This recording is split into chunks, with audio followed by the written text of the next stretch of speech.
In this video, I am with my real estate agent friend, and we are going to tell you exactly how to rent the apartment in Bangkok.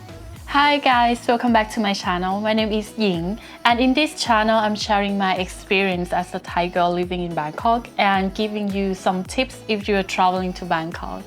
Before we get started, I would be really appreciated if you could subscribe to my channel and leave a comment below if you have any question.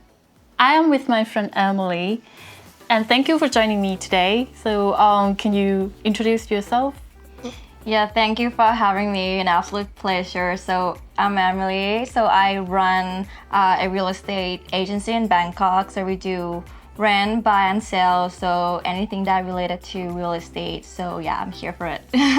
So Emily, now we are in 2023, and after COVID is over, can you tell us what is the current real estate like? Yeah. So now that COVID is over, the market is definitely back and booming. So before, everyone was struggling, but now luckily everything is back. People are traveling, and the expats are, the numbers are increasing. So we are busy. The market is really growing comparing to the last 3 or 4 years when nothing was really happening at all.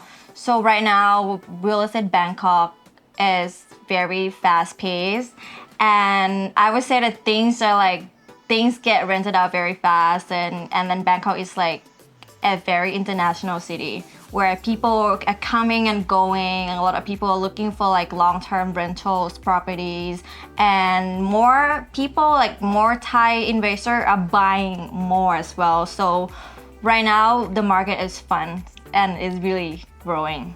You mean more people buying? You mean more foreigners? people, yeah. Buy? So all of them actually, because real estate in Bangkok, the market is when the market is good, and then people are coming, and then when the investment opportunity is stronger than before. So we have a lot of interest from Chinese buyer and foreign buyers as well, and then the expat that they're looking for rent in the city because it just got moved here. So yeah. How to find a real estate agent in Bangkok, or even the owners? Yeah, okay, that's a good question, because I'm sure that a lot of people, they don't see owners advertising their properties on the market at all. So what you see online is most of the time, 99% of the time, agents.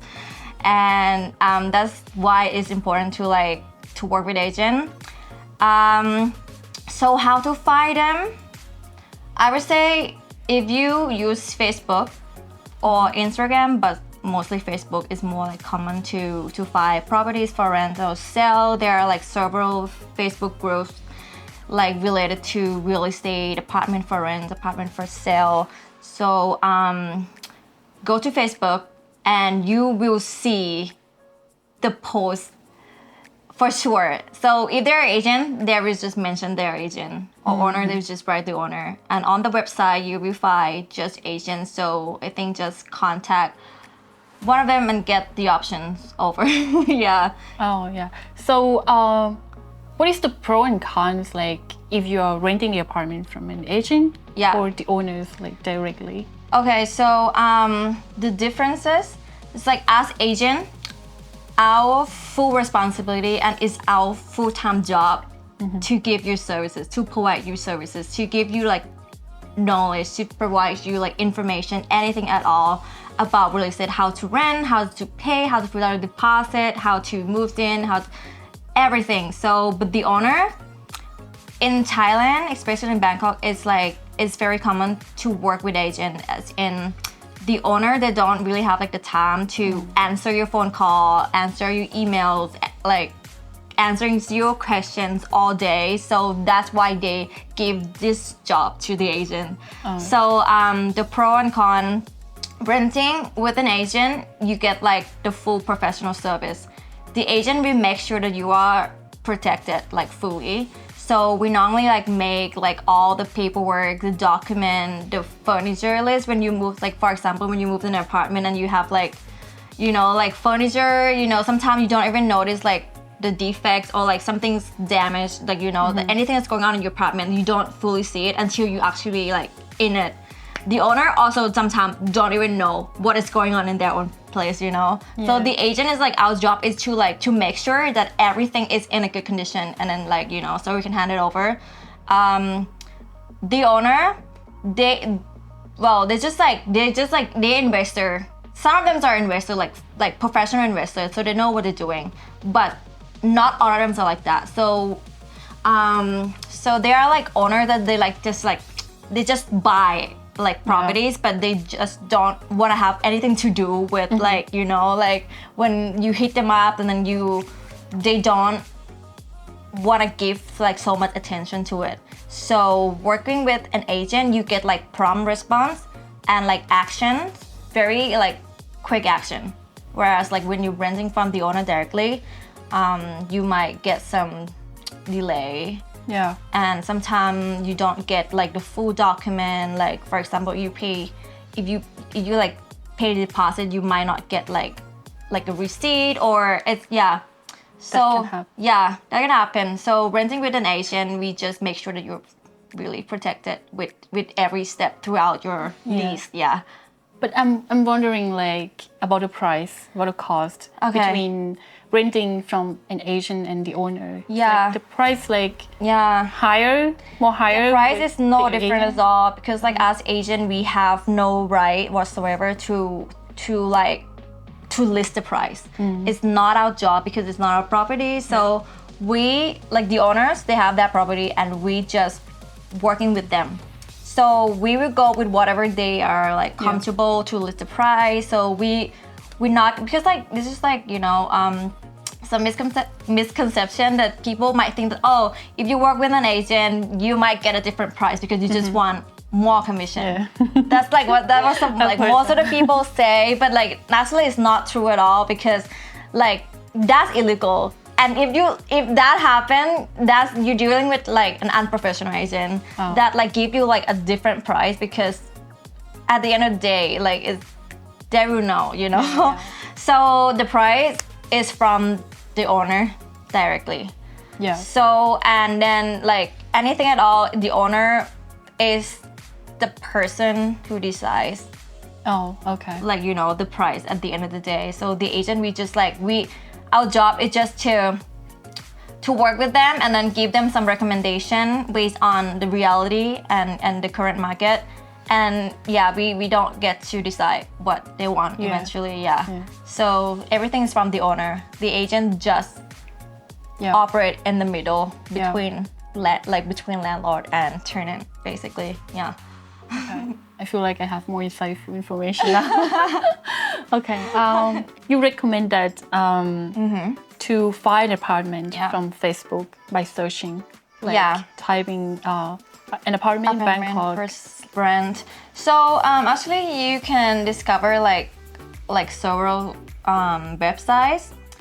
For example, like Hip Flat, DD Property. But I would say like this is like, you know, from experiences from an agent and from anyone at all that are looking to rent in Bangkok, you will know that like most of the websites that you find property on, those are not updated. So many of you might think that's like, why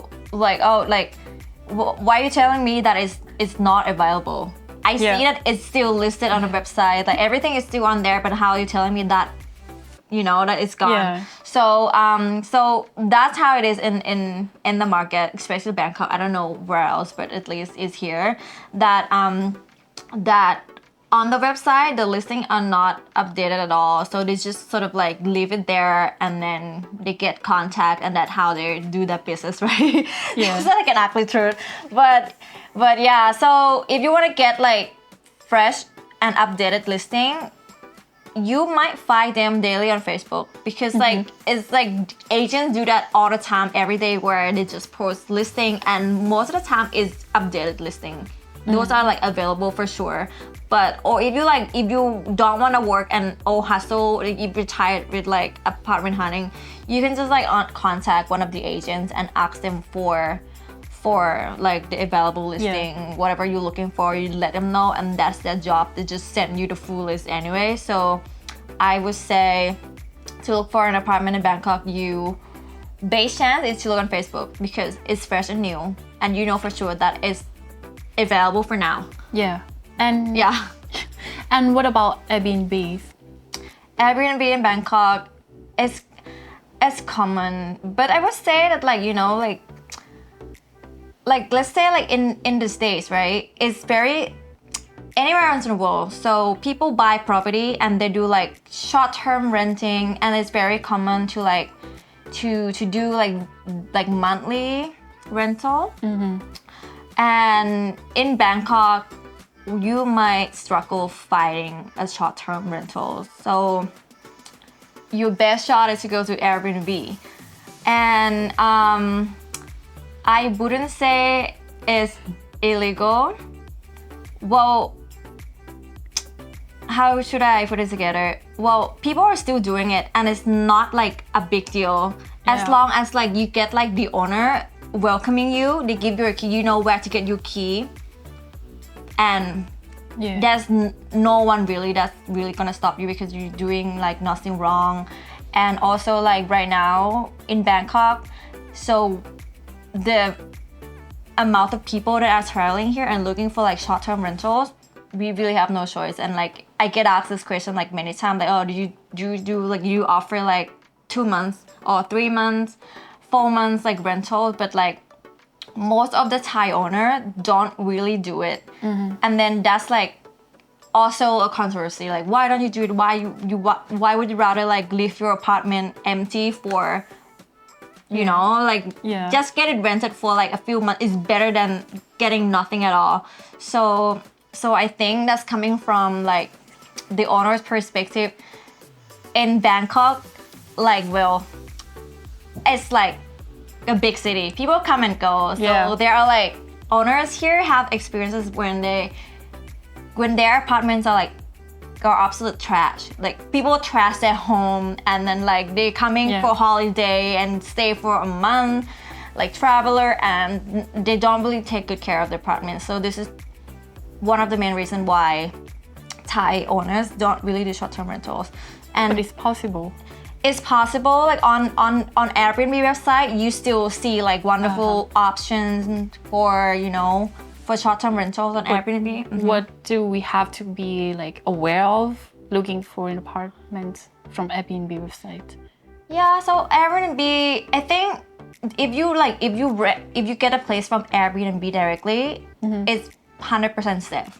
Because like, you know, the website protects you, or there are like many Facebook groups as well, like the specific Facebook group that offer short-term rentals, and that's possible as well. So like if you're looking for short-term renting in here, so you better like type Bangkok apartment short-term, and you will see like different options, and then you will find agents that work with owner that offer short-term rentals options. So so that's possible. That's possible. That's possible. But it can be a bit annoying to find something that is really, really good, and you know, in such a short term. But there will be something for sure. Yeah. Now let's talk about the cost. Okay. Besides the rental, do we have to pay any additional cost, like the deposit or the electricity or anything else? Yeah, so in Bangkok, when you rent an apartment or a house, it's normally come fully furnished. You pay for the rent, and then just pay, you have to pay for the electricity bill, water bill, internet bill, that's included. So it's not included in the rent. So you pay for the rent, that's just for the room. And the maintenance fee, the communal fee is already all covered. So that's the rent, and you pay nothing else except for your own bill, like the Wi-Fi, the cable TV, electricity and water. Yeah.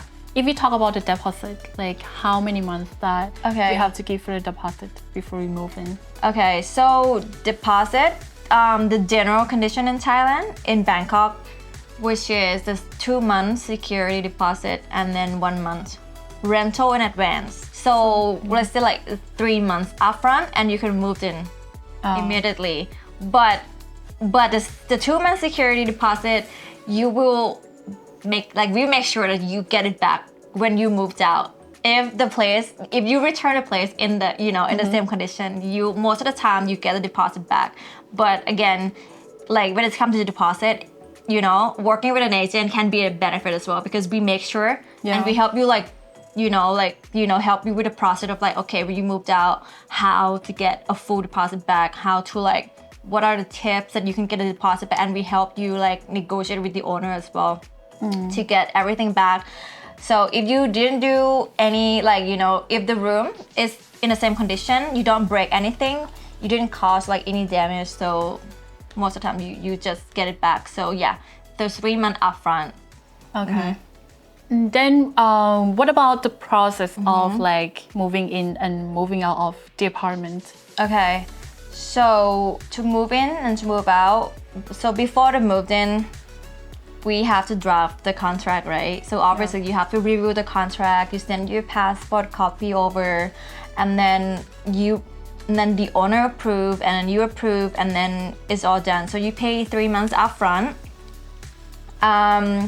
And before the actual move-in, what I would recommend is to check the room like very, very carefully, like due diligence. So like this is like one of the most common thing that people look over most of the time, because like when they like, because that can help you in the future as well when you moved out, because like when you moved in the first week, or let's say the first day, look everything, like at all the spot, every corner of like, is there any like stain, is there any like defect, anything's broken, anything that needs to be fixed. You have to make sure that you're in good hands, and that all that the owner like hand over a good condition apartment to you.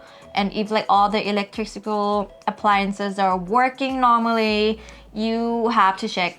It's better to do it right in the beginning. So if you like leave it later, let's say like if you live there like for a month already, and you tell the owner, hey, this thing is broken, can you fix it? That's gonna be like a bit complicated. They're gonna get back to you like, why don't you tell me in the beginning? So if you like check absolutely everything since like right off the bat, like when you just moved in, that will protect you, and then that will be like the owner will be responsible for the cost of fixing as well if anything is broken. So when you moved in, just make sure that you check every corner of your apartment, and that's it really. But normally the agent would make, okay, that's also like the perk of working with an agent, because we normally like make a furniture list, and we take a picture of every single furniture in the apartment, and we also like take a picture of every spot, like all the defect, current defect, what needs to be worked on. We put it all on the paper, and we attach with the lease agreement to sign before the move in. So that could protect you as well. So and then you get a key and you right, and then you moved out. Before you moved out, do you have to let them know in advance like how many days? Yeah, so in Bangkok, right, so if you renting an apartment here, what is the common thing is the owner would want like at least 1 year minimum. So when you live there for a year, the apartment is gonna be used. So like, of course, like the owner is gonna like expect you to not that you live there, it's like it's been quite a while, but the owner don't expect you to like to touch nothing and expect it to be like completely perfect, like firsthand. So I think it's good to like to be on the lookout of like what is broken. Sometimes you just let the owner know, or you just start fixing on your own as well, like some small little thing. So yeah, and then moved out. So when you moved out, normally like it would probably like take you not longer than a month or sooner. So let's say like 15 days, like it's like if you want to get the deposit continue back. Or so 30 days. Okay.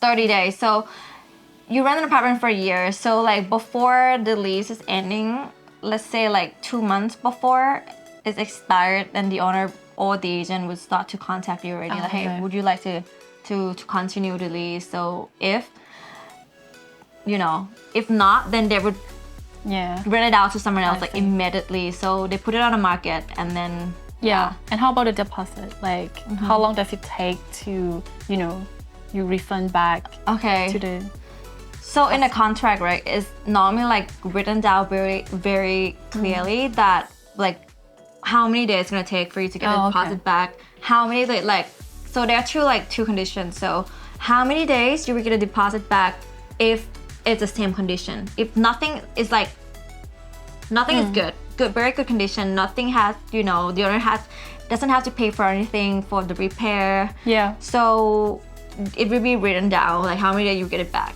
after they come and inspect the place, and how many days you're gonna get it back if there's some some broken pieces. So it depends. So but again, like read the contract carefully. So everything is written down in the contract. So make sure that because the good contract could protect you in the long run.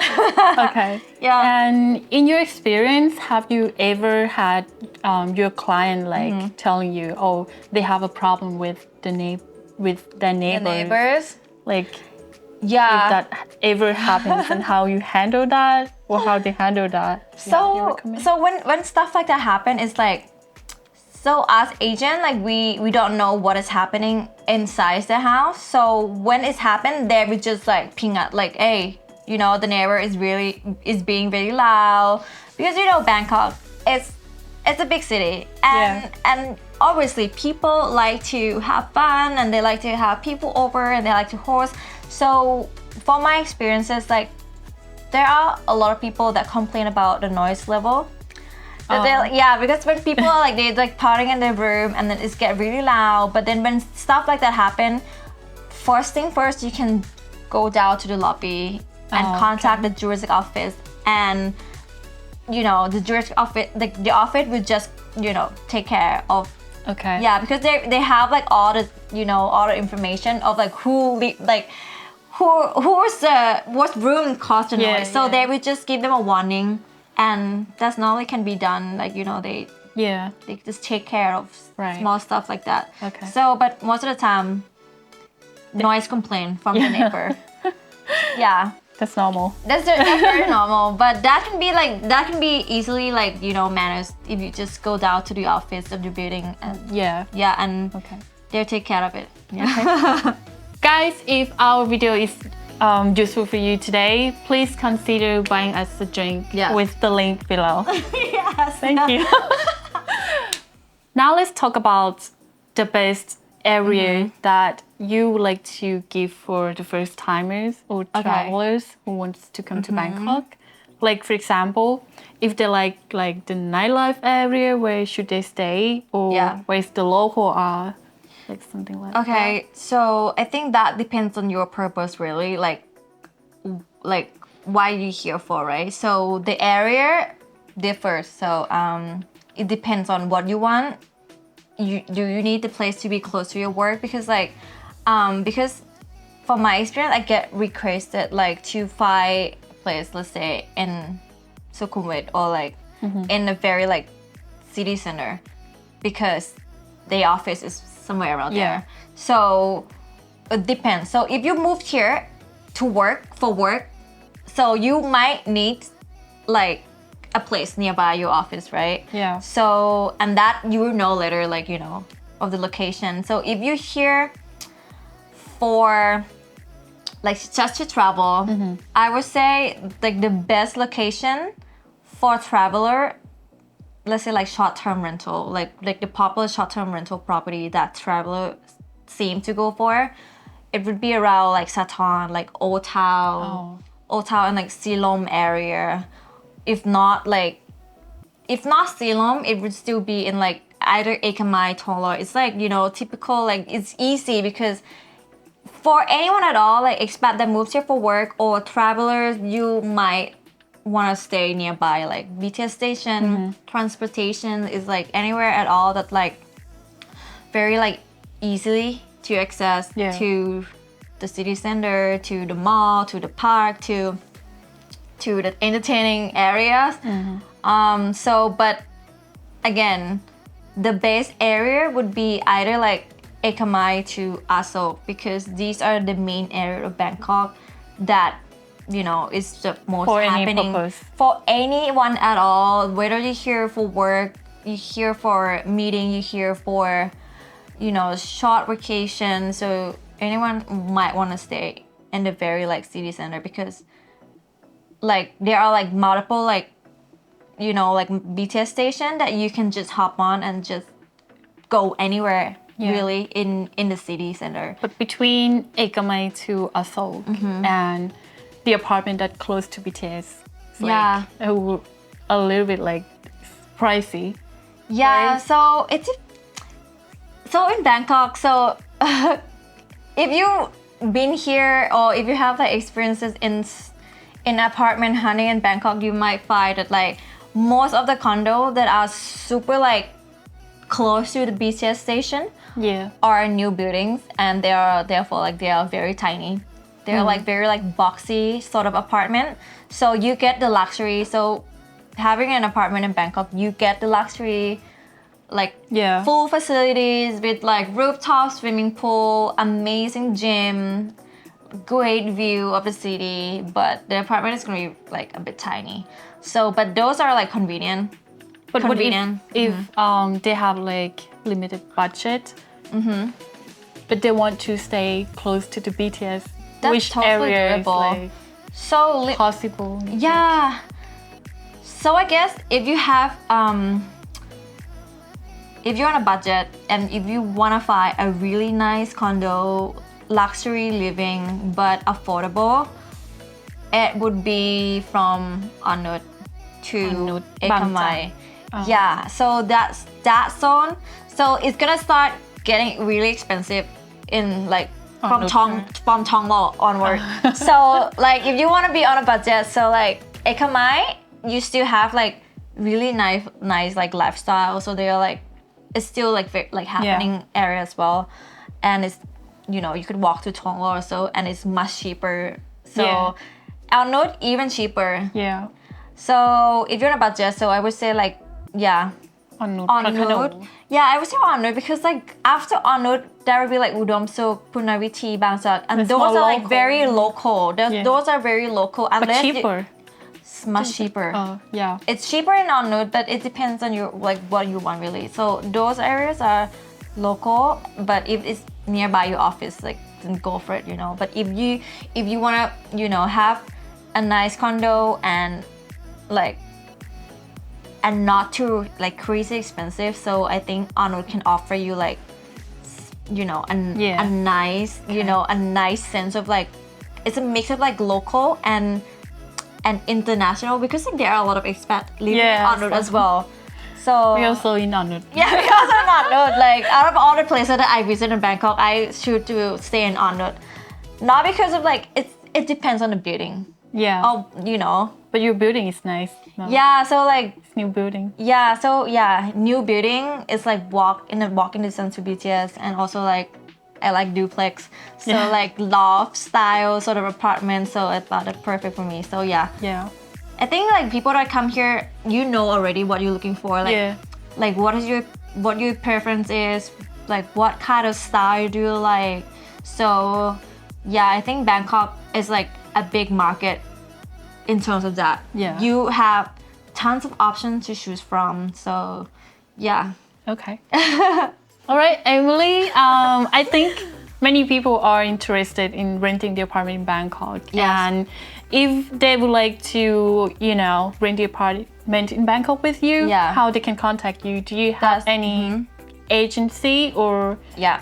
So that's an absolute pleasure. So the agency that I work now is called BKK Venture.